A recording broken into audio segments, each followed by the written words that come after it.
Hi, it's Tootie Tagerly coming to you close to noon Pacific time on the west coast of the United States in San Francisco. And today, quite fittingly, I'm talking to you about recovery and rest in leadership. The title in the broadcast was R&R. And I think about that a lot because I have clients for who, when they talk about R&R, it's very much roles and responsibilities. Who's doing what? What are the swim lanes? How are we going to get things done? But for me, very personally, especially after last week's surfing accident where I shared my bruised face that's recovering, R&R is the recovery and rest that we so often fail to give ourselves. And I am as guilty of it as anyone else, because I am 1 week away from a book launch. My book comes out next Tuesday. And so it's a little bit like the last stages of a race, that last little bit. However, I really have been forced to slow down and give my body a break because my eye isn't quite acting how it should. I still have headaches as a recovery, even though I was checked out as not having a concussion. And instead, what I did this weekend, rather than spending time going through probably the third or fourth final rounds of proofs of my book, is I decided to take inspiration from the bruise and I dyed my hair to match it.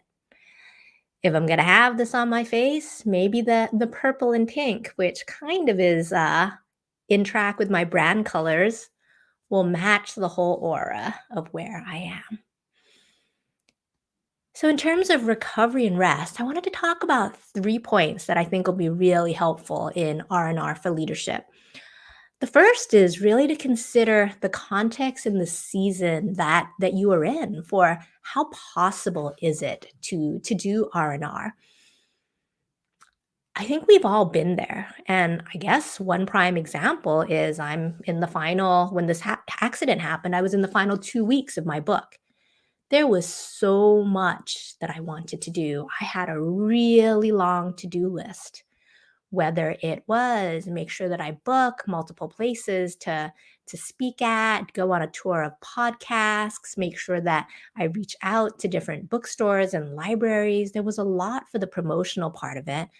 And there was lots for the final tweaking of the book, getting I'll show you actually, getting the proof copies. It matters to me about quality, being able to decide between a glossy cover versus a matte cover, as well as I mentioned earlier, how deep I want to go in the manuals of style, for whether it's the Chicago manual or different manuals that various copy editors and proofreaders do.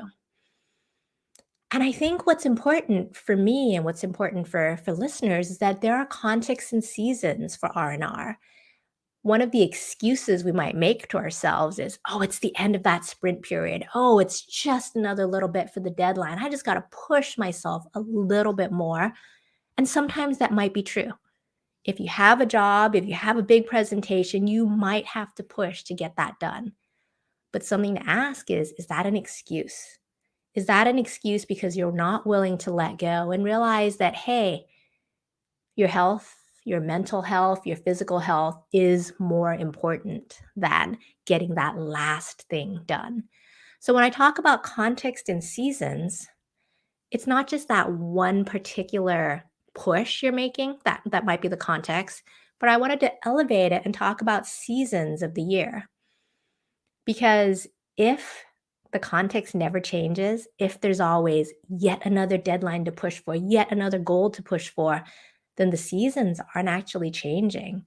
And you're driving and pushing and grinding your entire life, your entire existence. It might have been happening for weeks or months, or God forbid, even years. I know because I've been through that. However, part of this is knowing yourself and knowing that there's seasons. Knowing that for me, my November and December after this book launch is going to be a lot slower. And that maybe I can push to get to the last bit, knowing too that I need to listen to the physical limits of my body, listen to the headaches or the feelings in my stomach that I simply can't do anymore. And the hardest part for me for R&R, because I absolutely love surfing, is having to stay out of the water. because it still really hurts because my balance and my vision isn't quite where it was. And I'm very grateful that it's been pouring down rain in San Francisco. The first rain of the season makes the water somewhat unsanitary and unsafe because of all the toxins pouring in. Plus, it makes the wave quality less good. So I still have to remind myself to keep pushing with the R&R. So the first point I want to share was really there's context and seasons, and ask yourself, is this a sprint you're running towards, or is your entire life a sprint? Second thing is that, hey, it's one day at a time. Each day can be different. And maybe some of it, unless you're dealing with a last minute deadline or a must have deadline, and maybe there's not that many of those, maybe it's okay if you drop some of them, is each day is different. If this is a day where your body's not feeling it, your energy's not there, then maybe it's okay to slow down, chill out a little bit, and add a little bit more recovery and rest to the day. Maybe it's okay to make sure that you're going to take a walk. Maybe it's okay that you're going to take a longer lunch break or chat with a friend.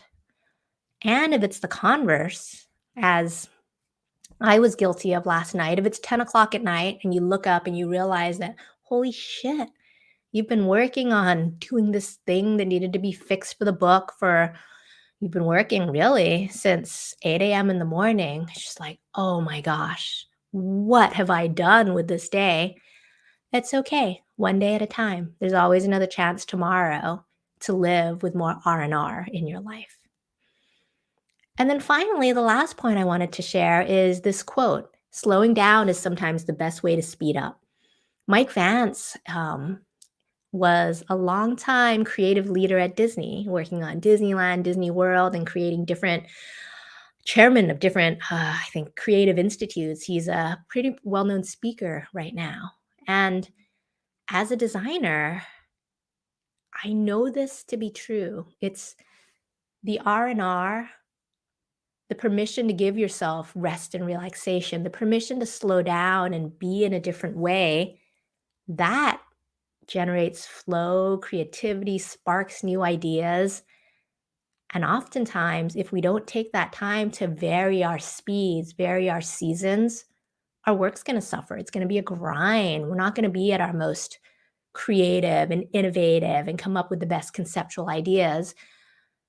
So in terms of recovery and rest and leadership, really consider this quote, that giving yourself permission to slow down doesn't have to be for forever. It could be for a day, a week, even for a couple of hours, depends what your definition of a season is.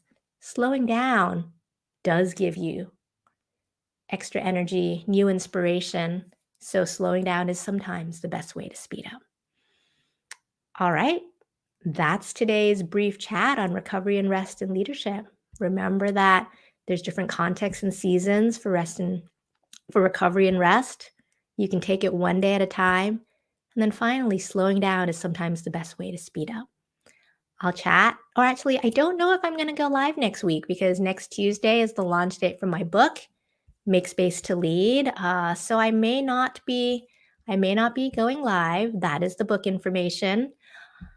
You can join me in other methods all next week, but I will be back very soon, Tuesdays. Bye.